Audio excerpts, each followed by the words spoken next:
All right, today is October 21st, 2022, and I've got my master rebuild kit here. Got my bearings. These are both for the Pinion as well as the carrier itself, so, and their respective races. Looks like all of these are Timken roller bearings, which is good. I know that's good quality. We've got the seals here. Bolts, new bolts, crush sleeve. This looks like either a washer or, no, that's a set of shims, okay.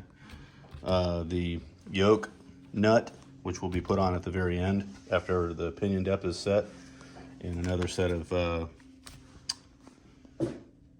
shims. So I'll have to get those out of there and see what sizes they are and mark them. So I did decide after further reflection on it, while I could set it up without the pinion depth setting tool, there is a gentleman on the YouTube, his channels You Can Do It Too, that I've been watching his videos, and he made a really cool jig out of plexiglass, half-inch plexiglass, and I downloaded the PDF drawing of it that he did in CAD or something like that. And I'm going to do the same thing. While I could, I've got woodworking equipment and stuff here, while I could make it out of a piece of cabinet grade plywood, there is a risk associated with that, that if there's an impression as I tighten the cap bolts down onto it, that the measurement would be inaccurate, because if there's any kind of impression, obviously that's going to change the dimension. So I could not find plexiglass at Lowe's, Home Depot, even locally, unfortunately. So I had to order it on Amazon, and I went ahead and ordered two sheets or two small pieces of it, so I can make one for the Dana 30 if I need to. But anyhow, so I'm going to go by what B2 says here in their process, and they tell you how to adjust the pinion depth. I've seen this tool online right here that they're using. That's like a, I don't know, $500, $600, $700 item, and there's no way I'm going to spend that kind of money just to do this preliminary setting, because after the pinion depth is set, that's the starting point. After that, you still have to check the surface contact, the gear teeth contact pattern by using Prussian blue or some kind of yellow paint or whatever to check the contact pattern, because that's ultimately the determiner. So because this thing is going to have to come in and out, and other people have done this before, so this is not something I discovered, I am going to take the old race, which goes on the gear side of the pinion, and I'm going to take some material off the outside diameter of this, because this pinion gear is going to have to come in and out of the differential case several times until I get the shim depth or the pinion depth properly set. So I'm going to have to take some material off this so I can pull this in and out. The new bearing will be pressed on because it won't have to come off after I put it on. And then I'm going to take the, oh, there it is. I'm going to take this bearing, which is on the, on this side of the, on this side of the shaft here. I'm going to have to take material off the ID of the race of this bearing so that it can come in and out. Because obviously if I can't, this is the where it bolts to the yoke. If I can't get this off and on because there's a new one pressed on there, then I got to press it back off again every time I have to make an adjustment. So I'm going to preclude all that by just carefully easing the material off of these two pieces so I can do the setup process. And then once I've got everything set where it needs to go, then I'll press on the bearings and tap them in with my bearing seating toolkit I've got. So that's going to be the process. So that's first thing up, is to take material off of these two pieces, and then I'm going to have to wait at that point for my plexiglass to get here so I can make that jig. So probably what I'll do is I'll take the new ring out of there and press it on to my Auburn Gear limited slip differential unit that I purchased. I really like this company. They're very responsive when you have questions, And while it is a disc operated setup, the design is a little bit different than a friction disc, I should say. The design is a little bit different than others, and I have confidence that it'll last a long time. And I like the way it works. It's called a grip and lock, limited slip differential, and I like the fact that it's made in the United States as well. So I'm a real proponent of that. So anyway, that's one option. That's the one I decided to go to. So yeah, that's what I'm gonna do. I'm gonna get started on this, start taking material off of the that race and off of that bearing. And then, like I said, I'll probably get that carrier over there ready with the ring gear pressed on, and get my bolts put in with some Loctite, and get the bearings pressed onto it, because those won't have to come off again. So that'll probably do it for today. But we get started with these. Here we go.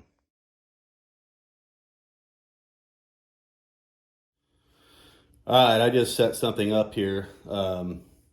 Some people have asked if I have some video coverage of what I'm doing. And so I don't have a GoPro or anything. This is my iPhone. But what I've got attached to is a dolly and my little attachment I put on my bike when I ride on the road, so I can just kind of keep track of the mileage I've done, speed or whatever. So I'm gonna attempt this.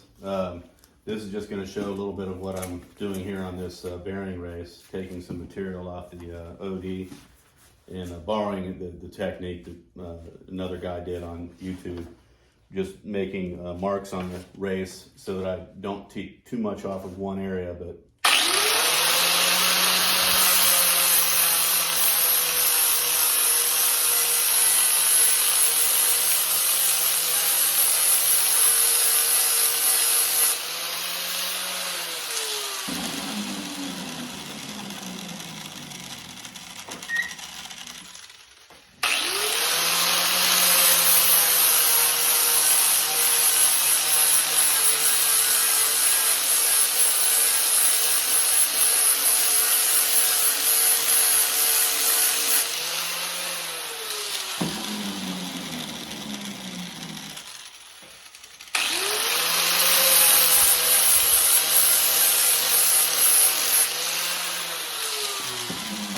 so you get the idea. So what's happening is I'm only taking it off to the point that the lines are missing, and that way I know I've taken off about the same amount all the way around. So I'm going to finish doing this. This is my 5th pass doing this, and then see if I got a good fit.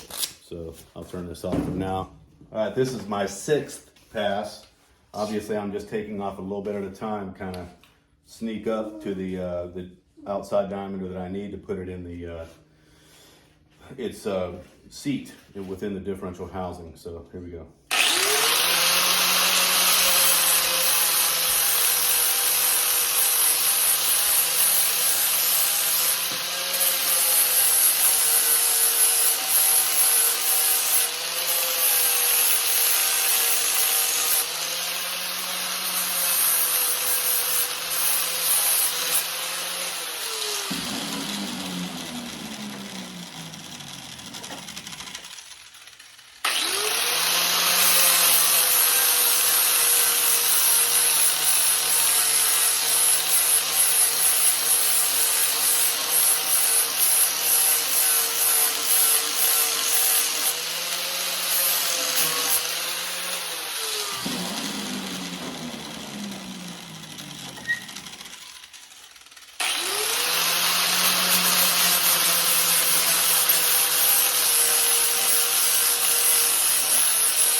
Hey.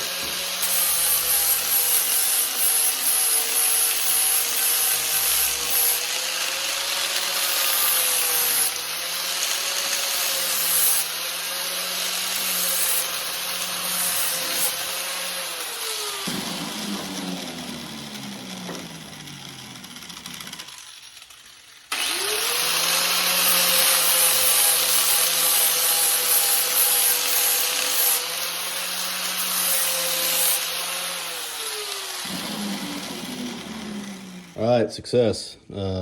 Took 7 passes to get that where it needed to be, but it's a nice, snug as a bug in a rug fit.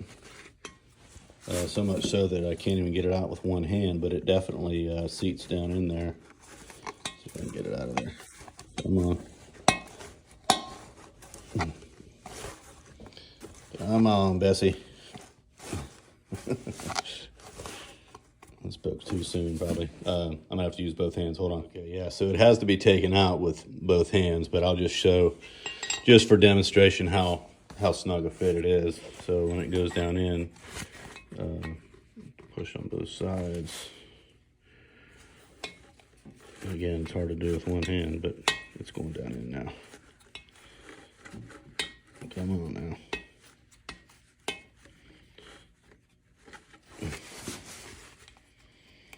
I could probably take one more pass off of it, but I don't want to. So anyway, yeah, it seats all the way down. I verified that. So that one's done. I'm going to set it aside and go on to the bearing now. Okay, and so this right here is my setup bearing. So what I need to do to it is take off material from the ID in here. And I'm going to use my pneumatic tool because I don't have a Dremel. I had a Dremel, but the thing suddenly quit working. But I bought this air tool for that same purpose because I know it's going to be dependable. And you can get, I've got an 1/8 inch collet for it as well as a 1/4 inch, so I can run different types of bits or sanding wheels, whatever. All right, so I'm going to get this marked up, and then I'll start taking material off the ID of this bearing. All right, I got this bearing marked up. I don't know if you can see that or not, but use the same marker and just kind of scribbled on the inside of that. So now I'm just going to work on this.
All right, I got that all ground down, and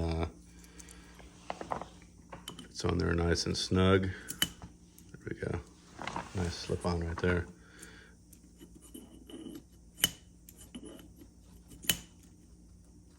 It's tight. All right, so those two are done. Those are my setup pieces. Setup race, setup bearing. And this is a shim that goes on the back side of the race. So where that's going to go, this is the original shim, and that's probably going to be my starting point. So that goes down in there like that, and then the race gets dropped down. I guess what would be in front of it, actually, with, if you want to call the gear side the front side. Get that down in there. Come on, baby. Get down in there. it's a nice snug fit for sure. So again, it kind of takes two hands to do this, but I'm getting it down there. There it went. Yep, that's seated. All right, so, and then, of course, that's going to, the shaft is going to then be slipped down with the bearing that will be pre-installed. The new bearing will be pre-installed on that. And then on the back side of this will be first I'll have to install the new race, but then that setup bearing, and then behind it is the yoke and the nut, and I'll get it all just snugged up to where there's no end play fore and aft. And at that point, I can set up my jig that I'll have to make once the plexiglass gets here to measure the pinion depth and as a starting point, get that all set up. So really, really appreciate the guy that has a video. If you haven't checked him out, he's got really good content. I don't recall his name. I had a conversation with him one time about something about the CJ earlier on, but anyway, he's got a jig that he made out of plexiglass that really is an ingenious idea, because you know, if you don't do this for a living, there's no point spending big time money to do this. But what he came up with is a really, really good idea. So like I said earlier, I'm going to make that jig to do the same thing to get the initial setup of the pinion depth, because that's not where that's not where it's going to stop. Once the pinion depth, the pre-measurement of that gets done and about where a good starting point, then the carrier has to be installed and with the approximate correct shims and so forth, so that you've got a basic starting point for the contact pattern to analyze that and see if things are where they need to be. All right, so anyway, next step will be to press the ring gear, the new ring gear, onto my LSD, which is here, and then get the bearings pressed on as well, so that they're ready to go. And just I don't know, probably after that I'm in a holding pattern right now. I'll probably go ahead and take those backing plates off. I think I've decided just to keep the drum brakes for now, just because it's an economical choice. I know disc brakes are better overall, but these will work just fine. I do have disc brakes on the front, so that's a good thing. And I don't have to spend the money, which I'm not really wanting to do right now. So anyhow, see you guys in a bit. All right, so I misspoke. What I need to do now is get this pinion. This is the new pinion here. I'm gonna get this all cleaned up. We've got some kerosene. I'll just wipe that down, get it all cleaned up. And then I've unpacked my bearings here. I've got this bearing will be, this one right here, will be pressed onto the shaft of the pinion. The race will be, the race will be held onto until the very end. And then this one here goes to this side on the yoke side, so it will not be pressed on, but this race will be pressed in because it won't need to come back out. These two right here, these go to the carrier itself. So once I get to that point, I'll be addressing that. I'll have to press in, or no, I don't think you press in. You have to press the bearings on, but the races will actually just, if I'm not mistaken, just sit down in there. I'll have to confirm that. But this is a shim pack that came with the G2. It's the master build, rebuild kit or whatever. And there are a plethora of shims there. I haven't taken this off yet, but I'm gonna have to measure each one of these and find out which shim is which, so I can know what my stack up needs to be. But it looks like I have at least 3 real thick ones, so they'll probably be my starting point. I'll have to determine that once I actually start setting it up for pinion depth measurements. And then over here, I have the seal. This is the pinion seal. Hold that up. This is the pinion seal. I'm not going to take that out of it yet because I'm not ready to deal with it. That's the yoke nut that goes on over the yoke at the the very end there. These are the bolts that will hold. And they actually got thread lock on them already. these are the bolts that will hold on the ring gear to the carrier, the limited slip thing unit. I believe these shims right here, those are going to be for the carrier itself, and looks like there's several of those. And then this is the crush sleeve. But again, when setting this up, you don't want to use the new crush sleeve. You want to use the old one just to kind of get things in the ballpark where they need to be. This is only used once you've determined what your shims are going to be after you've done all your pinion depth measurement, and then you set your pinion in there for the final deal. And then once you put it together, you put that crush sleeve on there and the new nut and so forth with actually the yoke and then the nut, and then torque to spec, and then you're done with the pinion. So at that point, you go to the carrier and set that in place and make sure you've got the side play, end play adjusted properly.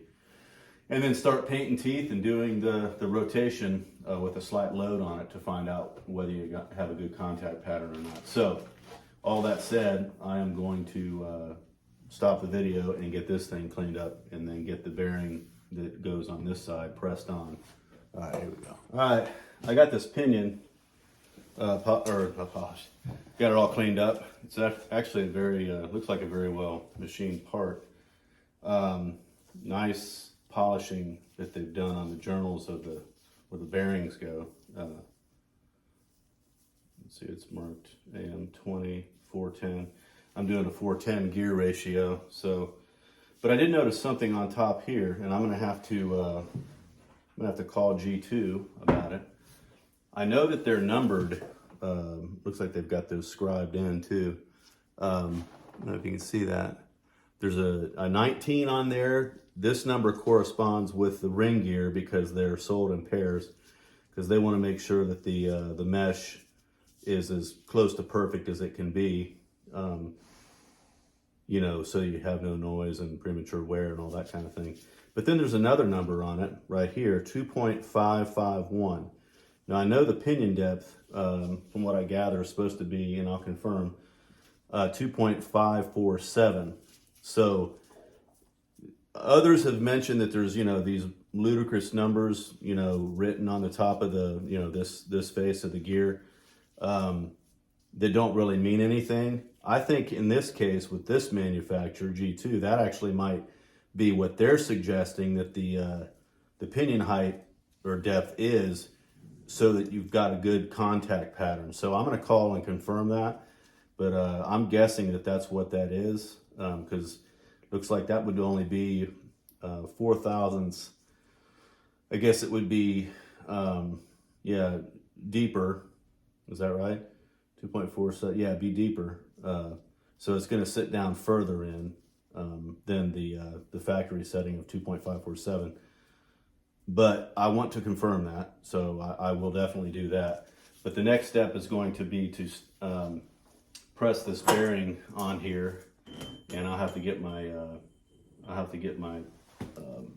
hydraulic press set up to do that, because this bearing is not going to come back off.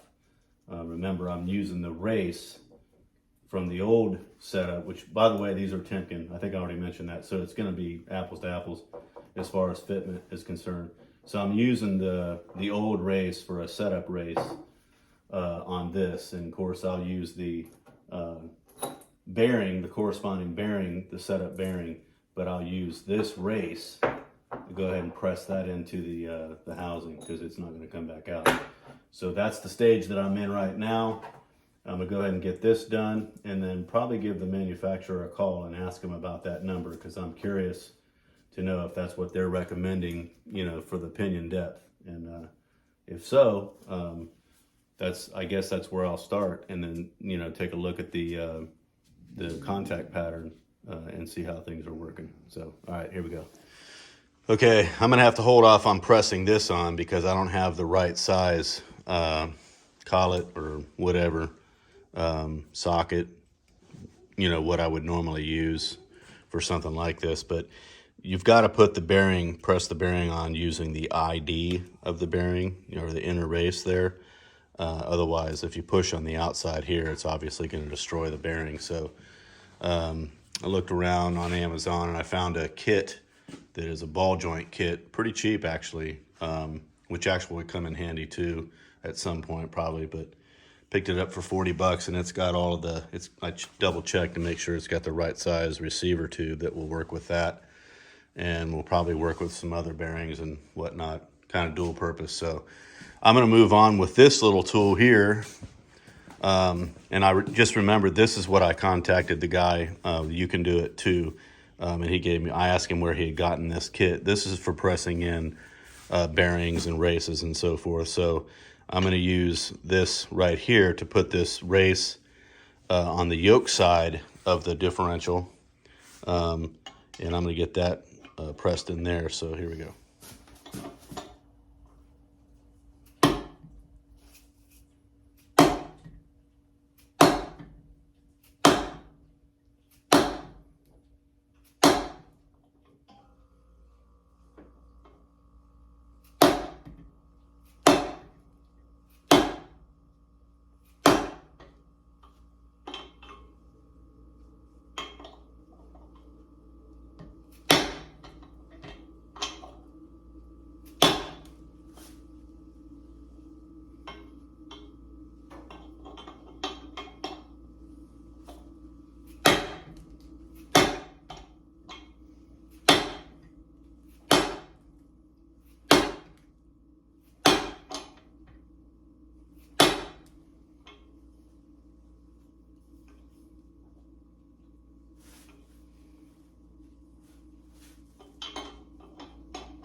Yeah, I think I might be all the way down.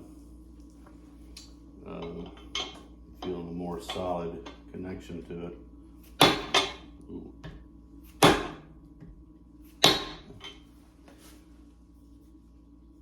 Yeah. I'll have to verify that it's all the way down, but I believe that's it. So make sure. You got to be real careful with something like this. Now this is aluminum, so it is not as hard as the steel, this race. I'm not sure what kind of steel it's made out of, but in any case, you could still scratch. The race if somehow that slipped and went down in part of it, and that would not be a good thing. It'd have to come back out again because you don't want any kind of anomaly there or damage that would come in contact with the rollers, the bearing. So, all right, that's in. So let's see what we can do next. I just cleaned this ring gear up. This is the new one made by G2. And I'm liking this thing. One thing I noticed is it's got a lot more heft to it, a lot more material there than the factory one. You can see the thickness of the ring gear is, I don't know, probably 30% more, I would say, at least. Anyhow, so this is going to get pressed on to the LSD, and I'm going to get that set up and over at the press. Here we go. All right, I've got it set up here. What I did is I put the ring gear in place, got it lined up with all the holes, and then just ran a couple of threads through there just to make sure that all of those holes line up. And the diameter of the holes that are in the LSD carrier unit are large enough that they'll slip down over. It's not threaded; it's only threaded on the ring gear side. So this is actually free floating right now. What's going to happen here is I'm going to press down. Hopefully, I think I've got this centered. I've checked it both on this plane as well as on this plane here. I believe I got it centered. So what's going to happen is I'm going to push or press down, and then this carrier unit is going to kiss the ring gear. They're going to mate together, and then I'll put these are the old bolts. I'll put the new bolts that have the thread lock on them already, and torque them down to spec and be good to go on that aspect. So here we go.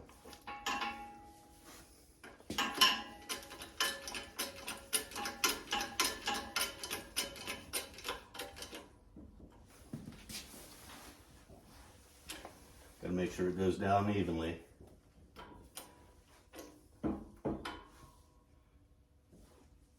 It looks like it might be a little bit off center here. Maybe a skosh. Let's see. I think it needs to come. It needs to come this way. Right there. That looks pretty well lined up. Let's try that.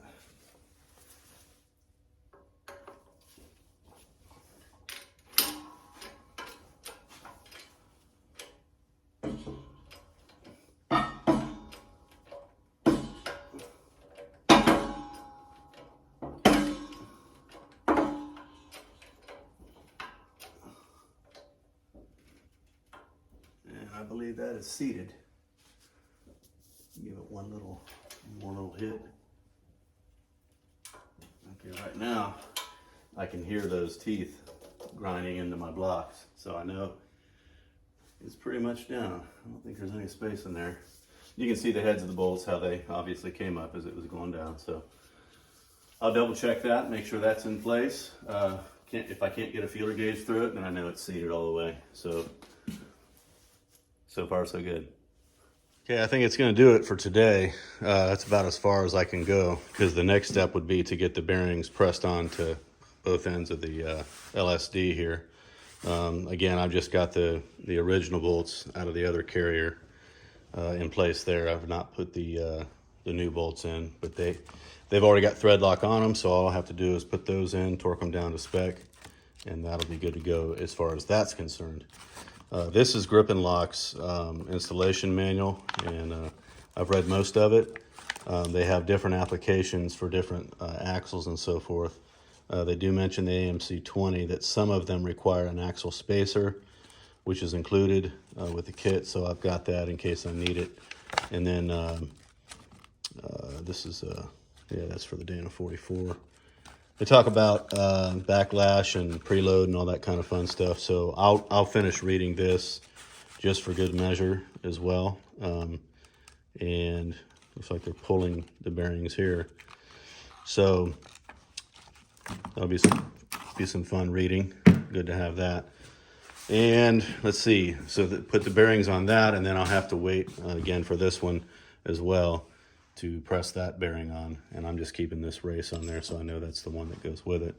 This is my setup race. Again, I ground that down, and this is the bearing that is associated with the other end of the that was right here, the other end of the pinion shaft. So which I press this race in right here, so that's good to go. I'll have to double check that with a feeler gauge as well, make sure there's no gap in there, but I'm pretty sure I've got that seated all the way. So that's about as far as I can go now. I'm just waiting on that kit to arrive from Amazon, the ball joint kit, because it's going to have some sleeves in there that I can use for pressing on the bearings where they need to be pressed on. So I guess the next thing I'll do literally will be, again, I'm waiting till Sunday to spray paint this black, the matte black, as well as the pumpkin cover there. If I have any other time, I might go ahead and take those backing plates off and clean those up and get them prepped as well to paint. So, all right, that's going to do it for today. I guess I'll close on my Grip and Lock setup here. I'm excited about this thing. All right, catch you guys next time. Later.